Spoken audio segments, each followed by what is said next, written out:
I remember when I first started my YouTube channel, I will always remember this line. He said, Aman, you should just quit. You'll never pass 10,000 subscribers. Never, ever. He's like, I will die before the day that you hit 10,000 subscribers. You hit 10,000 subscribers, dude. Just quit. It's never going to happen. It's never going to happen. Welcome to Entropy. My name's Aman. I'm a YouTuber and entrepreneur. I'm Aadil. I'm a former quant and current AI engineer. We're two brothers working in tech and business. And you're listening to The Entropy Show, the weekly podcast where we discuss self-improvement, focus, and the fight against disorder in our lives. This is Entropy. Welcome back to another episode of Entropy. Aadil, how's it going? It's going okay. I'm in San Jose right now. I'm in the WeWork, downtown San Jose, just working right here. So how about you? How's it going, Aman? I ran out of contacts, so I'm stuck with my glasses for today. Oh, okay. Yeah, my brain is adapted to contacts so that when I wear glasses, it makes me feel like very tired for some reason. So yeah, I have to go to I'm going to call Costco, ask them, do you have certain contacts in stock? I'm going to go drive there, then go to the gym. So Tuesday's my meeting day nowadays. One time I went to Costco and I bought $300 of contacts and they never showed up.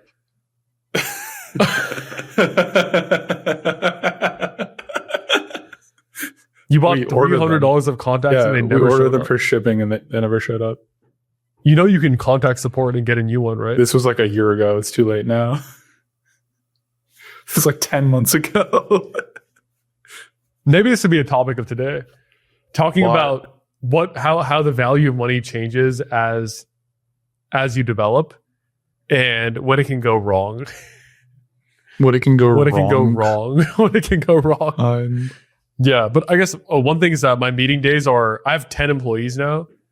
So you have 10 employees? I have 10 employees now. Can you break down your org chart? Sure, break down my full time, who's part time, like most people are freelancers. Well, like freelancers mean most of them are their contracts or the hourly. We have two full-time guys. We have a full-time editor. So this video editor, he's been working for over a year now. And 11 months now. And he's like edits full-time, 40 hours a week with the management team in between me and him. He's in the Philippines, so that's $3,000 a month.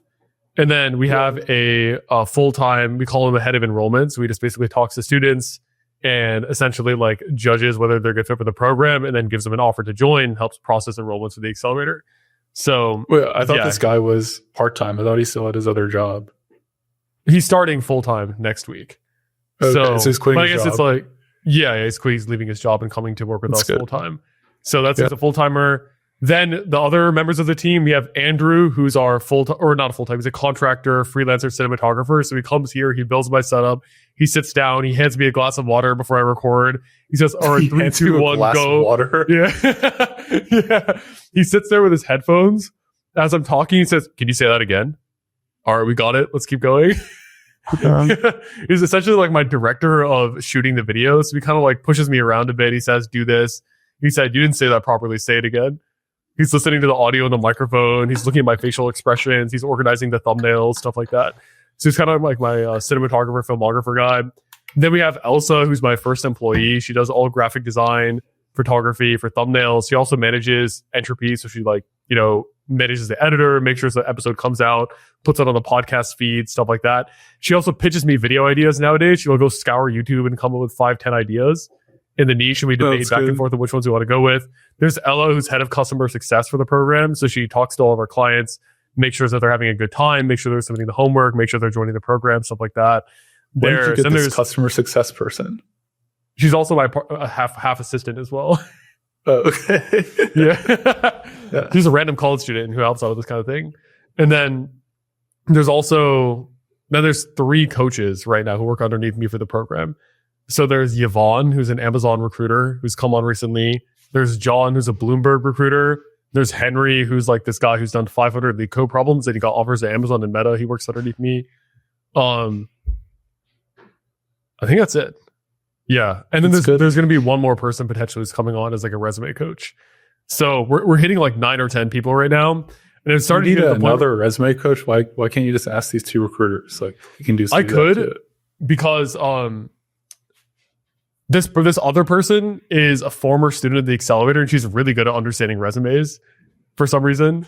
and she wants to join the team.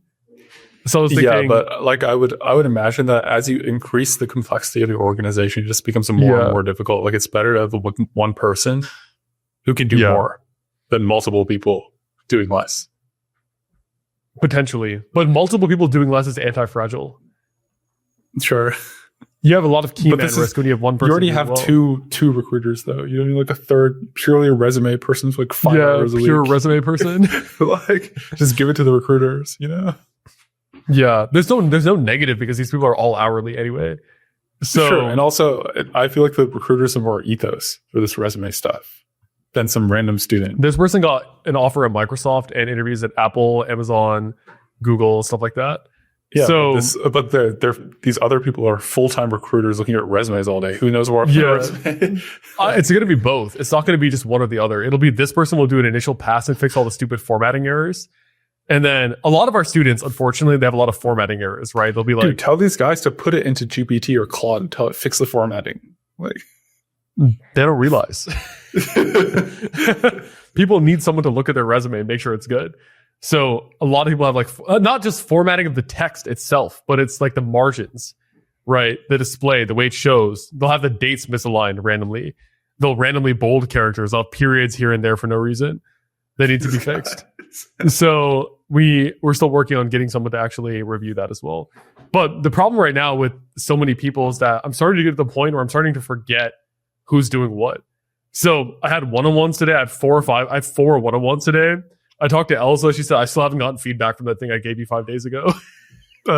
So now we have a point where I'm like a manager managing 10 people and we're still training. We're onboarding the new coaches. We're organizing all this stuff. So it's kind of, it's interesting how the problems always change. Yeah. You start with, I can't do the thing. And now I'm struggling to do the thing. And now I'm doing it too much. And now I've outsourced, but now the difficulty is hiring and training and onboarding and doing that consistently. So I think depending on how the business is going, we might get a middle manager down the line to actually be like kind of like how Oli has Angus, right? Who's a middle manager who makes sure everyone has something to do. Everyone's working on their project. Everyone's doing things on time. Everyone's happy, stuff like that.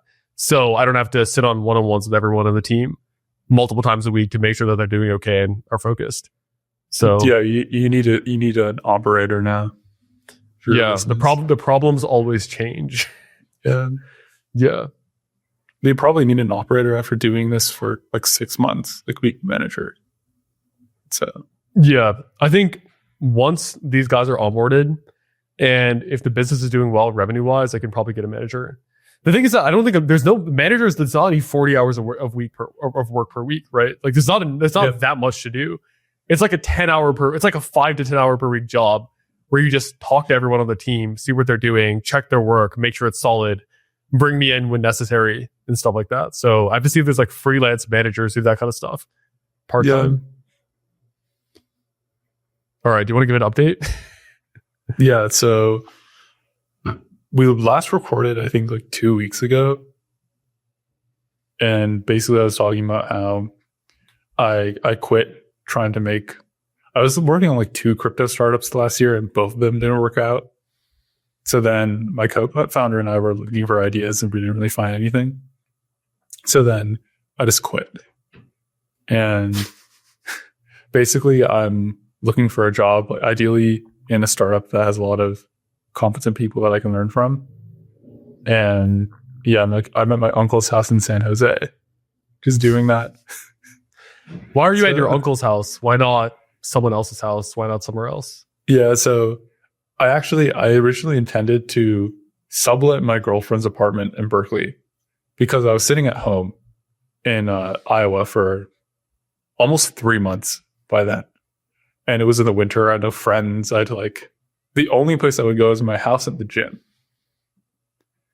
And I just thought it would be a better life to live in Berkeley. I'd also be closer to my girlfriend because she's in LA right now. It's just like nicer weather. I can walk to WeWork, can walk to the gym. Just a nicer life living there versus in my house in Iowa. So, but basically what happened is that I got to this apartment and then me and her were there and there was a bunch of water damage all over the walls. There was mold growing out of the floor and stuff. So she actually cleaned it up. I was sick, so I was thankful for cleaning it up. But then I wasn't able to stay at the apartment because they're doing repairs and like fixing this water damage, fixing the mold. I actually called Aman the day I was leaving. Aman, you remember what I told you when I called you? Yeah, you had an FTE. Yeah. Aman, why don't you explain what an FTE is? Oh, we don't like to curse in front of each other. So it's kind of a weird thing we do. So FTE is F word this event, right? Yeah. Essentially, it's where it actually was coined by Hamza, the YouTuber Hamza, who I still watch for some reason every single day. You watch him every day? I watch him every day. Why do you watch Hamza every day? Hamza has 5 channels. He has Hamza Beginners, Hamza Advanced, Hamza Ahmad, Hamza Adonis School. He has 5 channels. I watch all 5 channels every day. It's almost just it's just mindless entertainment at this point. So, dude, I feel like Hamza, like most of his ideas are not well thought out at all. He'll just say something and doesn't believe it. You know? It's really good. Like the idea of an FTE, right? So the concept of an FTE is that in order to make change in your life, most people have a moment where they realize that things have gotten so bad. His analogy, and I don't think this is like for you. It wasn't like this for me. I should change, or I should just kill myself. That was his analogy. He was like, I either make a business or I just kill myself. That was his dilemma, right? It was like option A is I make a business and leave this life, or I just die. Like there's no point of living anymore. That's what he designed as like because in his life he was working like a night shift at a homeless shelter. These guys were like looking at them through the glass, like when it was working. That was his job. And then he had another job where he was like doing a customer service job for $7 an hour or something. So I think the story is that homeless shelter job came after this FTE. What was before was that customer service job where he would walk in the night and he would run to make the train, but he would be late half the time and he'd just miss the train and have to wait for 15 minutes. And it'd be cold and rainy and wet and dark in the UK. And he would be so upset that he would miss the train because it was just yet another 15 minutes. It's 7 or 8 p.m. He's leaving work. It's customer service. He doesn't relate to anybody at the job. You know, they're all like just normal people. He has nothing to do with them. He's so sad. And specifically, every time he would walk back to his apartment in the alley, he would look up to his apartment window expecting his girlfriend to be cheating on him. Every day. Okay. Every day. Every day he would like try to go and look because he was like, dude, she's cheating on me. Like, there'll be some other guy in there. That's what he was. Because he was saying that she was sleeping with her phone under her pillow. Really? I don't remember that part. Yeah, so he said that. Yeah. He was so anxious. He was thinking like, dude, like I'm gonna look up there. There'll be some other guy like every single day, right? That's what he was thinking, living with his girlfriend. And there was one moment where he was walking in the dark. No, so usually there's like an alley to get to his apartment, and he has to use his phone flashlight to shine it every day in the night to see where he's going. And this time he just didn't shine it. He just started walking in the dark, and then he started crying. Okay. He just started crying. He started whimpering. He was like, he's whimpering as he's walking through this alley. And then he looks up again to see his girlfriend cheating on him. And of course she's not. There's like no one in the window. And then he just like sits down and he stands there, just looks down. And he thinks I should just die. Like if life is gonna be like this, I'd rather just die. So that was his FTE moment where he realized. And then he ended up, I think his journey was he asked to go part-time. He ended up quitting. He found some part-time receptionist job, some job at a homeless shelter, the graveyard shift, started making money online, and now he's a full-time entrepreneur. But if you kind of like take a step back, right? Most people have an FTE before they change their life. For me, my FTE was the actual moment was when I was working as a software engineer at a pretty solid job. And my boss got on a one-on-one with me about 8 months later and said, Aman, you're doing great. I think you really have a lot of potential. You're a super intelligent guy, but I just want to see a little bit more out of you. I want you to come a little bit earlier, stay a little bit later, make sure you push those projects through. I want to get that extra 10, 20% of effort, and then you'll be on track for promotion in about 6 months. And then when I heard that, I was thinking... And the promotion was like probably 5-10% salary increase. Yeah, it was like a 5 to 10% salary raise was the promotion. Yeah. Maybe 10%, right? Yeah. And what would that require? Why wasn't I giving that 10 to 20%? Well, I was giving it to YouTube. I would wake up in the morning before work, spend 1-2 hours writing a script. During lunch, I would take long lunch breaks to work on YouTube. Then after work, I would leave right at 5 so I could go home and work on YouTube. And the only way I could give that extra 10 to 20% was if I cut back from YouTube and entrepreneurship to give to my boss to get a 10% salary raise in 6 months. And when I heard him say that, I realized, dude, like, what am I doing right now? Like, this is an FTE. I'm done with this. Like, why am I going to sacrifice what my dream is, which is be a full-time YouTuber, which I am now, to just give a 10% raise to my boss in his dream? So that was the FTE. I cataloged that journey in a video I made actually a year ago, which I'm planning on doing an update on because I guess it's been a year since I quit my job and things have gone pretty well. But I guess, Aadil, you had a reverse FTE. So tell me about your reverse FTE. Yeah, one more FTE I actually just listened to today was Alex Hormozy. I was listening to his podcast on Stephen Bartlett's show, and his was like, he was a consultant, right? And he was like, dude, I would just wake up every day and some days I would go to sleep and I just didn't want to wake up. Like, I wished I didn't wake up. Yeah. Yeah. You literally wish you didn't wake up. Yeah.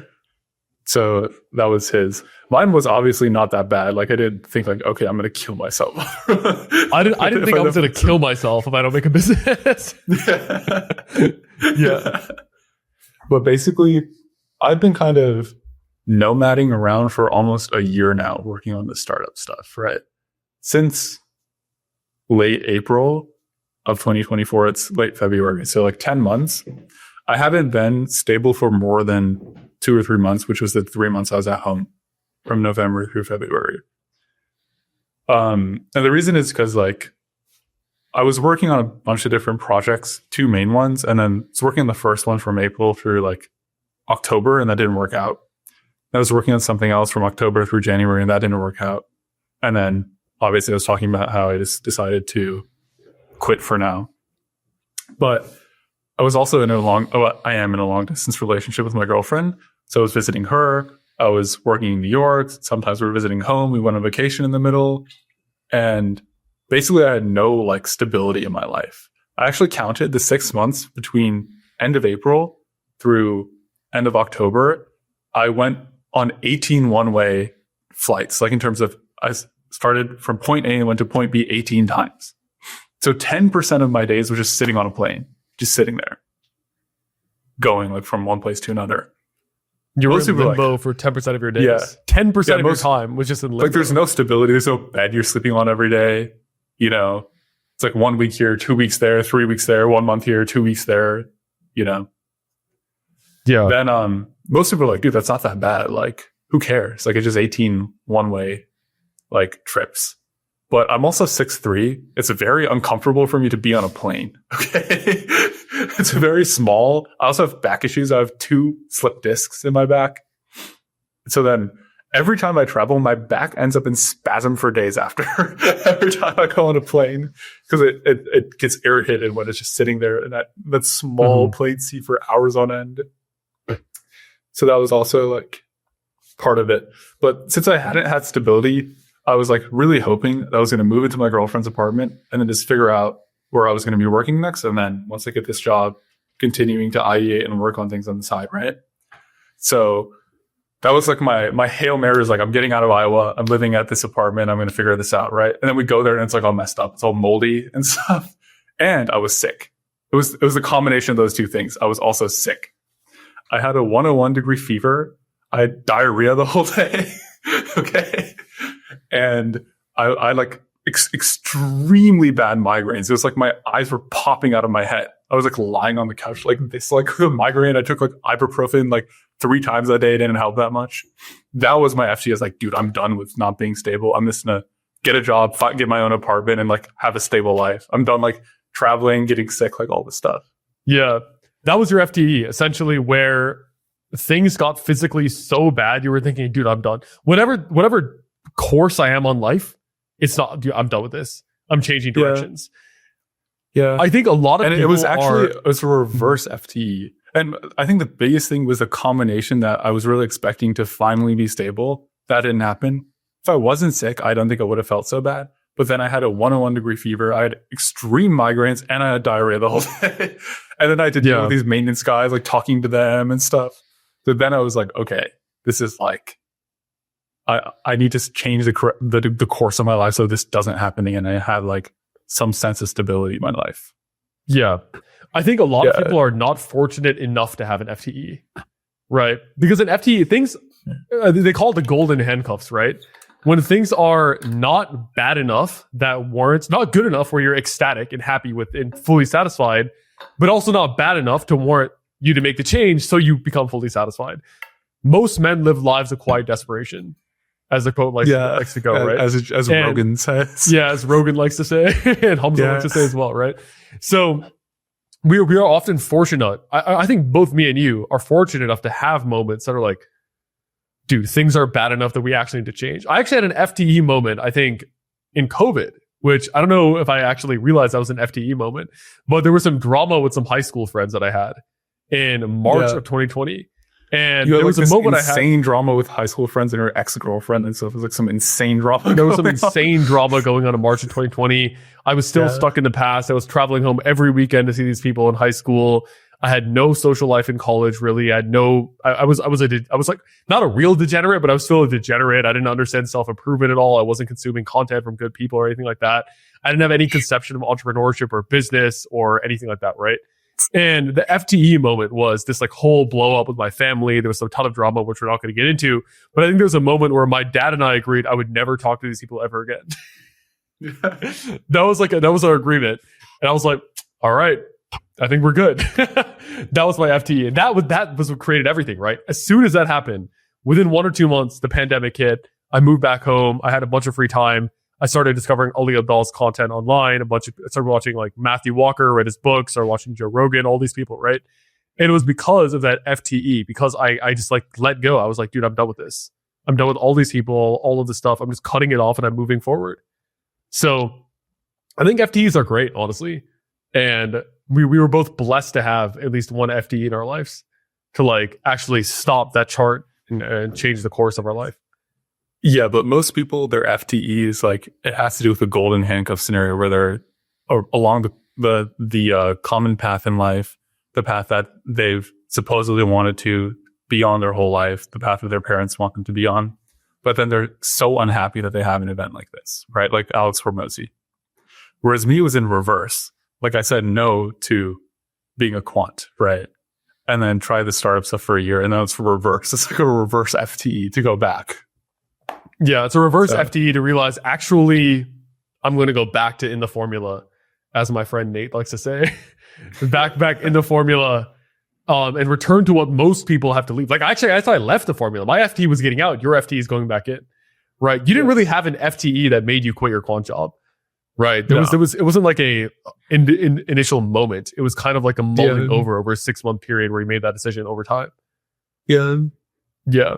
But I think these are important, right? I think fundamentally why FTEs are great is because they force you to question your assumptions and actually make change in your life, right? Yeah. So you decided, dude, like I'm done with this. I'm going to get stable. I'm going to get a job. I'm going to have an income. I'm going to have my own apartment that I'm comfortable in. I'm going to sit here. I'm going to make friends. I'm going to properly live my life. And then entrepreneurship will always be there. It's never just going to disappear. And you can always work on that after you've like reset your life. Because the problem is that you're dependent on everyone else right now. You're like sleeping in our parents' home, to our uncles, to your girlfriend's place. It's like you don't have your own sense of like, this is mine, this is my place, and this is everything I live for here. There's no sense of independence. Yeah. You're just being shuttled like some sheep. I'm just moving. using like Move my here, savings go there. going down. Yeah. Going down. You're checking your bank account every couple of weeks. It's like a little bit less every single time. Yeah. No cash flow, no income. Yeah. So that's what an FTE is. I think FTEs are really important. You want to talk about the money thing? What was the money thing? The fact that you just left, what was it, $600 or $300? $300.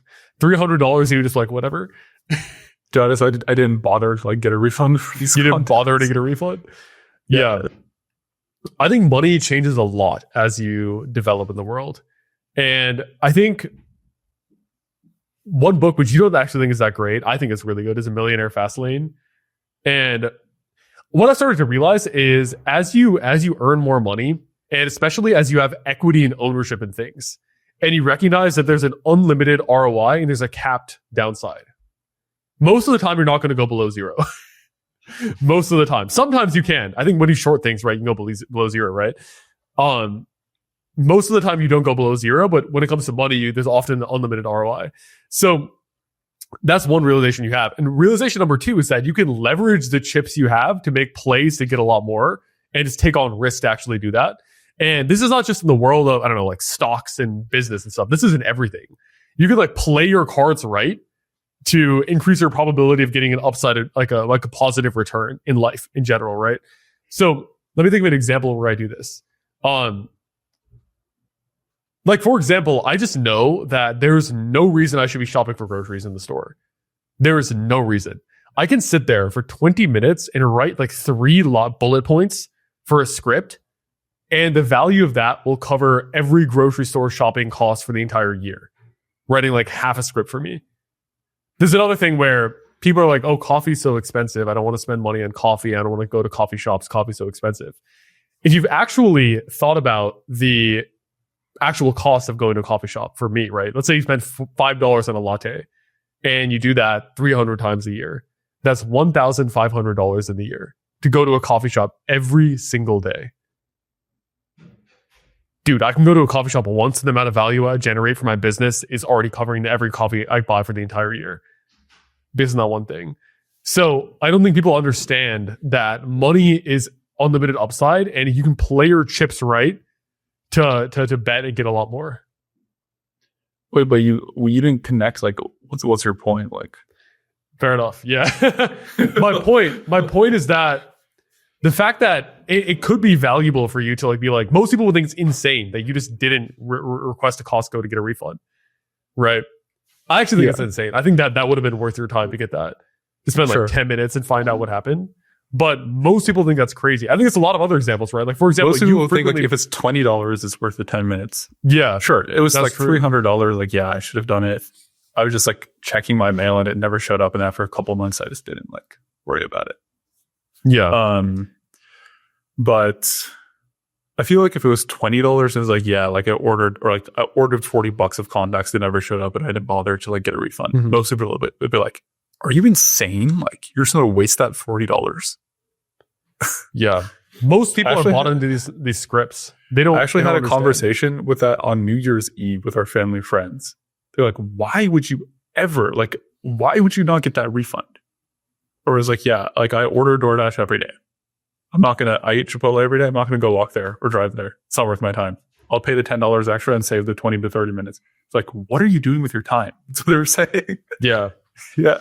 I think even one level further here is I just don't want to go.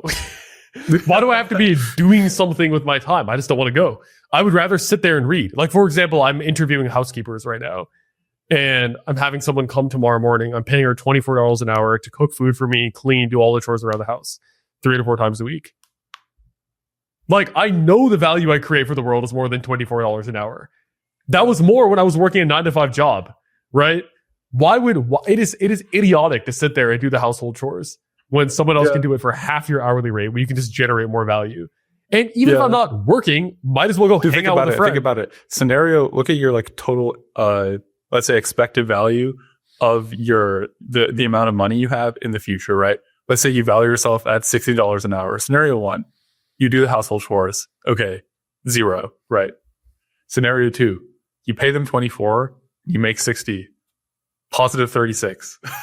Yeah. This is like 0. What do you want? There's 0 to 36. What do you want? It's ridiculous, right? And again, like a lot of people will tell you, oh, but I'm not working the whole day anyway, so I might as well use my free time. I'm going to use my free time to do the chores. Dude, it's your free time. Go do what you want. Go read a book. Go hang out with a friend. Go watch a TV show with your friend. Go to the gym. You can still value the free time at $60 an hour. Yeah, that's true. You can value the free time to at a dollar amount. I also realize like right now the quality of my decision making is extremely important, right? And I don't want to be burdened by doing the dishes if I don't have to. Like I would rather just pay someone to do that and just sit there or go on a hike in nature and listen to a podcast or sit there and read a book and take notes on it. Dude, I would rather sit there and listen to Mistborn for the 3rd time. Then then go and just clean the toilet for no reason. Yeah. Right? Yeah. Yeah. Most people think you were insane for paying for context. I think you would pay some guy to $10 a day to go grab your Chipotle for you and give it to you. So basically, as they did like a study, if you go to Chipotle in person, they'll give you more food, right? Because there's an incentive to give you the proper amount because you're looking at them. So I started noticing that my DoorDash would have less Chipotle, like total amount. So this is when I was in Berkeley. I posted on Reddit, I need a Chipotle delivery guy. And then The post just said, I need you to walk to Chipotle and order my food, get it. And my apartment was 4 minutes walk from Chipotle, 3 to 4 minutes walk. And I was like, just walk to my apartment, come up the elevator and put it outside my door. And I'll pay you $10 for that. And I hired this freshman to do this for me for 6 months. Every day. This guy, I let him choose his own schedule too. He could choose his own schedule. This guy, he just walked to Chipotle, give my order, pick it up. He would pay for it. And then bring it to my apartment, set it down in front of my door and leave. And then I would Venmo him that the order amount was $10 every day. Just yeah, most people thought you were batshit crazy for doing that. This guy's lost his mind, dude. Like, where did the Manazirs go wrong? This guy lost his mind. Like, he's he's nuts, dude. What is wrong with you? What is wrong with you? Go get it. Like, it's almost like a disgust. They're almost disgusted by you by doing that. They're like, what's wrong with you, dude? Like, do you think you're better than us? What the hell is wrong with you? Like, they're almost angry that you did that. It's not even just, oh, that's interesting. No, they're like, dude, like, you're crazy. They're trying to like shake you. It's like they need to do intervention. So you like, dude's like, what? Yeah. I value my time at more than it ends up taking 20 or 30 minutes to go eat your Chipotle. It's dude, like, it's even if it's 5 minutes away. Let's say you're in a flow state. Okay. I'm like actually working. It takes a 5-minute walk. You have to stand in line for 5 to 10 minutes too. Yeah. Total time spent is 20 to 25 minutes. But the total amount of good focus lost is probably on the order of an hour, 45 minutes to an hour. Yeah. Just by getting up, walking 5 minutes, standing in a line, getting Chipotle, walking back. It's about an hour in terms of total focus loss. You value your time at $10 an hour or less? Yeah. That's below the minimum wage in California. Yeah. What? Are you crazy? Right. Even in the extreme case, let's say you don't lose any focus and it's only the time to get it. It's 20 minutes. Do you value your time at $30 an hour? Yeah. Like I value it more than $30 an hour. So yeah. Yeah. Honestly, at this point, I don't even look at the prices of a lot of places. Like I haven't thought about the price of a coffee. The only time I did was in Vegas when I saw the price and I was like, what the hell? Like when I saw that price later on. But I never think about that. I just go there, tap my phone on the thing and sit down with my laptop and enjoy myself and drink the coffee. Right? Yeah. But most people are like, oh, I don't want to go. I got my coffee once this week, so I can't go. I have to go next week. Well, what's the saying? Like I feel like a lot of people, their attitude is penny wise, but like there's something poor, you know? Like the point is like the big expenses, they'll like not spend the proportional amount of time thinking about, okay, I should consider if I actually want to make this huge expense and if this is worth it, versus they'll spend proportionally too much time on these small financial expenses. Oh, it's a penny wise, pound foolish. Yeah, penny wise, pound foolish. Yeah, penny wise, pound foolish. Most people are penny wise, pound foolish. Yeah, I don't know about most, but a lot. And it's like a lot is they'll be like, well, yeah, I'll spend way more time thinking about what car I'm going to buy than the coffee. But think about this proportionally, right? Let's say the coffee is $5 and the car you buy is $20,000. Okay? Yeah. That's like, what, 4,000 times the amount that you're spending on the car. Are you spending 1/4,000th of the time thinking about the coffee? I bet you people probably spend between 3 to 5 minutes thinking about the coffee. Yeah. Right. So let's say you're spending 3 to 5 minutes for a $5 expense. That's not 3 to 5 minutes, probably like 30 seconds, let's say. Okay. Yeah. For a $5 coffee. So you're spending a minute per $10, right? Okay. Let's say your car is $20,000, right? Are you going to spend 2,000 minutes thinking about that car? Because that's the rate you set yourself. Yeah, most people are not going to spend 2,000 minutes thinking about their car. Yeah. 2,000 minutes. That's like 30 plus hours just thinking about their car. Just if you value car should I buy? This car, 30 plus hours. I think people probably spend at least 10, 20 hours thinking about a car, right? What do you think? 30 plus hours considering which specific car they want to buy. Should I buy this car, this one? Should I even get a car, you know? Actually, that's not that unrealistic. I think a lot of people do spend 30 hours thinking about their car. Are you sure? 30 hours is a lot. Okay, let's think about it this 30 way. hours is if you thought about it and really considered it for 8 hours a day for like almost a full work week. Yeah, just like a full my work whole week sitting task this there. week, my whole task the entire week, these 5 days, is figuring out which car I should get in if I should get a car. Yeah, 8 hours a day for 5 days. Straight. Thinking about like sitting in your room for 8 hours a day, thinking about which car to go with. 8 hours a day. Well, I feel like most people, they'll visit at least 5 to 10 dealerships, right? And they probably like spend an hour or two at each dealership, test driving, I've all these things. never bought a car, so I wouldn't know. Yeah, I helped my But girlfriend also buy the a car, people, but- a lot of people that we interact with were more wealthy, right? Their car isn't even $20,000. It's like 50,000, right? Yeah, It's like 80,000. It's like 100,000. yeah, Right. That's true. So they'll spend 30 seconds of the coffee. That's a $10 an hour rate. But let's say the car is 60,000. Then instead of 2,000 minutes, it's 6,000, right? That is 90 hours or 100 hours. That's 100 hours then, right? Yeah, it's Almost- multiple almost full work weeks. Half 2 to 3 full work weeks just on that. Yeah, You know, just considering and thinking which one, like if I should. I Yeah. don't think that rate scales actually. no. So yeah, I think a lot of people, they also don't trust themselves. I think it's two things. I actually got this from Myron Golden. Myron Myron Golden. Who's this like think guy like online? He's this like big dude with a beard who like limps around stage and talks about money and stuff. And he was at this conference I went to in Vegas a couple weeks ago, and he was talking about why do poor people, and he said I'm kind of crass too. So this is not me saying it; it's kind of him, right? Yeah. He's like, poor people, they're like, everything's so expensive nowadays. Why do they feel like that? Because they spend their time for money. What's their time? Their life. They spend their life. Every time they make a purchase, it's that percent of their life just gone like that. Right?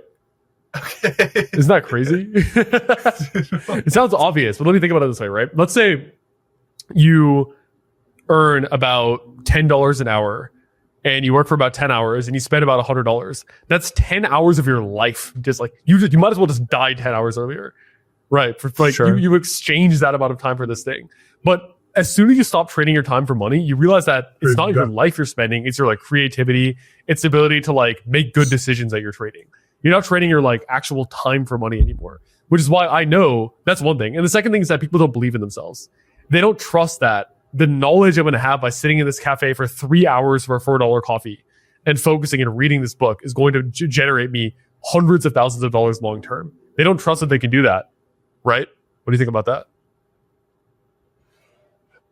Maybe it's mostly probably an emotional thing because Mm-hmm. as most people are raised, like you're raised to think about, should I be spending this much? Like you're raised to be like, most people are raised to be penny pinchers, you know, at least from my perception. And even the ones that are not penny pinchers, they don't invest. They buy things that are depreciating assets. Right. I think both Aman and I's expenditure philosophy, even mine, even though I'm not making income, is if it's a small amount, we don't even think about it because we think the time it would take to constantly be thinking about these small expenses and taking the time for the Chipotle example to even get it, our time is better spent thinking about how to improve ourselves. Obviously, Definitely. for a car, we would definitely consider that. We would just blow like $20K on a car, you know? Yeah. But like a $5 coffee, we wouldn't really consider that in our brain. We just get it and move on. Yeah. You know what's crazy? Yeah. I actually paid an agency $16,000 recently. I'm not going to go into the details of what it was and what it was for because that's a little bit private in terms of internally in the business. But I spent $16,000 on something related to the business on a key hire. And I probably thought about that for like 2 or 3 hours. Yeah. Like I considered that for a couple hours before blowing $16,000 into this investment. You don't need time to think about these things. Like, what are you going to discover in 40 hours of thinking about this? Like, Also, I feel like a lot of people say, well, it adds up. Like the small things add up. well, it adds up.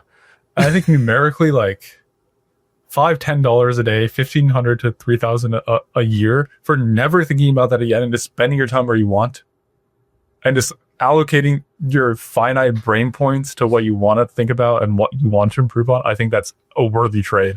Honestly. Dude, it does not add up. Like the psyop of it adding up, like once you earn a certain amount, like again, I told you the coffee thing, it's $1,500 for me to go to a coffee every single day for 300 days straight. Yeah. It's $1,500. So like I can just make a good move, make like a good video, create a good product line, and it just immediately covers the entire year of coffees, right? More, like many more, times over. much more, 10, 20, 100 times the amount for this same coffee thing, for like the entire year. $1,500. Let's say even the time you're thinking about that every day is like, oh, 1 to 2 minutes. Should I go? Should I not go? 10 hours a year. Yeah, 10 hours a year. Yeah. To save that. In 10 hours, in the long term, if you improve yourself, if you believe, I think you can get a better return than $1,500. Oh, definitely. Yeah. Most people just, yesterday there was actually an occasion where my girlfriend kept asking me to return an Amazon package. Yeah. And I didn't think about what was in there. I was like, oh, I have to return it. I kept putting it on my calendar. She kept saying, can you please return this? Can you please return this? Can you please return this? I picked it up, went to go do it. I was running late for a meeting. So I was jogging down the street.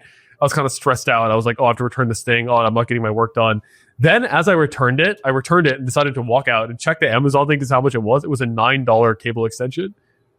Yeah. In that moment, you just take it, you take the package, you throw it in a dumpster and you move on. I throw it out the window and I move on. Yeah. I chuck that thing out the window and I move on, right? Like, I was walking back, I was thinking, dude, what the hell am I doing right now? I'm running like a chicken with my head cut off for $9. Are you crazy? Like, yeah. Dude, most people they just don't trust themselves. And then they'll say, you got lucky. That's what they'll say next. Yeah, or they'll say you're privileged. They'll say you're privileged. People aren't like that. You got lucky. You're lucky. I actually saw a live from Saho Blue. I think if most people knew the success of the business, not like our audience, I think my audience is different. I think they respect entrepreneurship. They respect hard work. I think if people knew about how much this business did, like just average people from our everyday life, they would be like, oh, dude, you just got lucky. It's not possible. Like most people can't do that. You just got lucky, dude. Like it's not going to happen again. Right. Yeah. Most people would say that. And I saw a line from Saho Bloom was like, you're 1 year away from people saying you got lucky. That's good. Yeah. Right. I actually had people saying, one of Aadil's friends, I remember when I first started my YouTube channel, I will always remember this line. He said, Aman, you should just quit. You'll never pass 10,000 subscribers. Never, ever. Yeah, he's like, I will die before the day that you hit 10,000 subscribers. You hit 10,000 subscribers, dude. Just quit. It's never going to happen. It's never going to happen. Yeah. Why are you doing this? Just quit, dude. It's never going to happen. It's saturated. Yeah. 5 years ago, YouTube was saturated. 5 years ago. It's never going to happen. Yeah. Right? That's what he would say. And now he's like, oh, he like updated his thing. The Aman then, whatever. Okay. And yeah, he's like, well, the Aman then couldn't have done it. That's what he said. Yeah. Yeah. I'm looking forward to the day I hit 100,000 subscribers. No, that's because I'll show the haters then. Yeah. Yeah. Who don't think it's possible. I actually had a conversation with a friend as well. Like, the same guy who Aadil was talking to on New Year's Eve. I was actually talking to him like 6 months ago. And I was saying how like I have a video editor and like a few other key hires at that time. And he's like, dude, just do it yourself. Like, why don't you just edit your own videos? He simply could not comprehend that it was higher ROI to hire someone than to edit my own videos, which I've been outsourcing for years at this point. Right? Yeah. So people are just, I don't know what the key is. I think just trust yourself. Know that you can make more. You can deploy these key things. You will be able to make more. You have to trust that your like brain can produce more than the cost of a few dollars here and there. Yeah. Oh, this is kind of random. You know Amy Wang, my friend? Yeah, yeah. So I talked to her on the phone again, and we're like pretty good friends now. Okay. So she said, oh, I have a bunch of other YouTuber and business friends I want to introduce you to in New York City. Okay. So I kind of realized, like, I think for the next step for my quality of life, and I wrote this about my Thoughtful Thursday. Or do you read my Thoughtful Thursdays or no? Yeah. Yeah. So if you remember last week, I realized the biggest bottleneck in my life right now is a social circle. It's no longer any of these other things. I think pretty much everything else is pretty covered in that one regard. So I think the plan right now is I'm going to make an effort to move to New York City for that reason. So because is Ophelia going to live in New York City then? If she doesn't have a job she likes, then she'll just move to New York City and find a job there. Okay. Yeah, actually she'll work for me for a bit. Ophelia is my girlfriend, by the way, for the viewer. Would you enter into a long distance relationship to go to New York City? No. Yeah. It's not worth it. Yeah. You get so messed up traveling, it's unimaginable. Yeah. Yeah. It's not worth it. Yeah. For those of you who are in long distance relationships, it's not worth it to like just like do whatever you can to not do that. Because I'm so glad I left my job and moved to North Carolina. Like, there was like, every time you go visit them, you're thinking, oh, dude, this is going to be done. We'll fly again next month. Yeah. Yeah. It's like, you don't actually get to like enjoy life that much anymore. It's like just life is about the next plane ticket. Then you're kind of stressed out when there's no one traveling, like there's no like counter, like, is this it? Like, are we just never going to see each other again? Like, until someone has to decide. There's no stability. Yeah. So the plan is that I'm going to move to New York City because I think optimizing for, I was actually thinking about this. This was another thing I was thinking about in the same note, right? Penny wise, pound foolish. The apartment I'm going to get in New York City is going to cost $7,000 a month in rent. Okay. It's going to cost, it's like, we don't have to question that. It's going to be a 2-bed, 2-bath in a good area. Okay. It's going to be $7,000 a month. Yeah, right? Probably about that. Yeah, about that. And I'm not going to get like a bad apartment either. I'm going to get like a maybe you could one. get like 6,000 maybe. Yeah. Like, yeah. But I want one in a good area with nature. I want like a proper place. I want like a gym in the building in case like it's a backup. I don't want some bad apartment, right? 7K a month. And if my girlfriend doesn't have a job, I'm going to be. Wait, why do you need a 2-bed, 2-bath? It makes a huge difference. Oh, because you have one room's your office. Yeah, and then so one I can do my is your calls bedroom. in here. Like my girlfriend right now is in the other room, and there's like a desk in there. Yeah, that's good. Right, it makes a massive difference when you have 2 people working from home. So because I do calls, I'm like doing one-on-ones with my team. I'm doing consultation calls with students. I'm recording videos. Right, so it makes a massive difference to have a 2-bed, 2-bath, and 2-bath matters too because like when 2 people want to use the bathroom, you don't want to be sit there waiting. Yeah. Right. Yeah. Yeah. Right. Like it's kind of annoying to sit there waiting for someone else to finish using the bathroom so you can go. So it makes a massive difference. And I was thinking, I pay $1,000 a month to be in Raleigh right now. Yeah. I pay $1,000 a month to be here, and it's going to cost $6,000 to $7,000 a month to be in New York City. Yeah. Is that worth it? I was thinking about that. I was like, yeah, dude, that's worth it. I could just pay the whole year's rent right now. Like I have the cash. I could just like, I just know that the benefit of being there, even if I don't even make the money back through the added value of New York City, just the life benefit, I'm not married to this kind of money. Money can come from anywhere. Like once you run a business, you start to realize that you can just snap your fingers, put your head down, in 3 months, money can disappear. Yeah. Like you just learn you just like hit the ground and money flies open. Like it's not a scarce thing anymore. That so many people are like, dude, my nest egg, my savings, I can't spend. Dude, like money's everywhere. You can just like, and again, privilege, blah, blah, blah, blah, blah. None of this is coming from my parents, by the way. Like, sure, they set me up for life. I'm not like asking my parents to pay for my New York apartment. Okay. So sure, it's like peace of mind and stuff. But like, I think once you learn about entrepreneurship and business enough, you start to realize that, yeah, like $80K for like the year, like it's probably fine. You know what I mean? For rent. It's something I can just, also I can business expense half the place anyway, because half is an office as well. So it's not too bad. But yeah, that was another realization I had. Like, it's fine. Like $7K a month sounds a lot on paper, but it's really not that bad because I can easily make that through some like key decisions in the business long term. Yeah. All right. Any recommendations for the week of this topic? The main piece of content I consumed this week was Wind and Truth, book 5 of the Stormlight Archive. Then I actually thought it was a little bit disappointing. There were a lot of issues I had with it, but I'm not sure if I should get into spoilers or like specifics because I think a lot of people who like these things don't want to hear any specifics. So yeah, I think it's good. I thought it was good. I would still recommend Stormlight. I think it holds up. I think it's a good overall read if you're looking for something to do. I would give it like a 6.5 to 7 out of 10 overall. I would give it like an 8 to 8.5 out of 10. You would give it the rest of the books were like the rest of the books were like the rest 10 like out of 10. Yeah. The rest are not 10s. What is it? What even is a 10 then? If the rest are not 10s? Like across the board, the rest are 10s. Not across the board. I think the first I remember you calling me and reading this like he's like, dude, I don't care about Shalon's DID. That's true. Yeah. I would say the first 2 are 10s. Or like, dude, I just want to skip these Parsheni flashbacks. Yeah. The first 2 are 10s and the second 2 are like 9s overall. Maybe, in terms of my like enjoyment, what do I have to complain about? I can't write this. Like, why am I being this like harsh critic? Dude, like someone gave you this thing for $10 on Audible. Like, be grateful. Yeah. Someone can give you 55 hours of entertainment for $10. Yeah. Like, what an arbitrage opportunity that is like a long fantasy audiobook. I don't care if I don't like certain things. Like, People who haven't discovered long fantasy audiobooks, dude, like you're in for a treat once you like level up to that point. Yeah. Yeah. All right. We'll talk to you guys next week. Have a good one.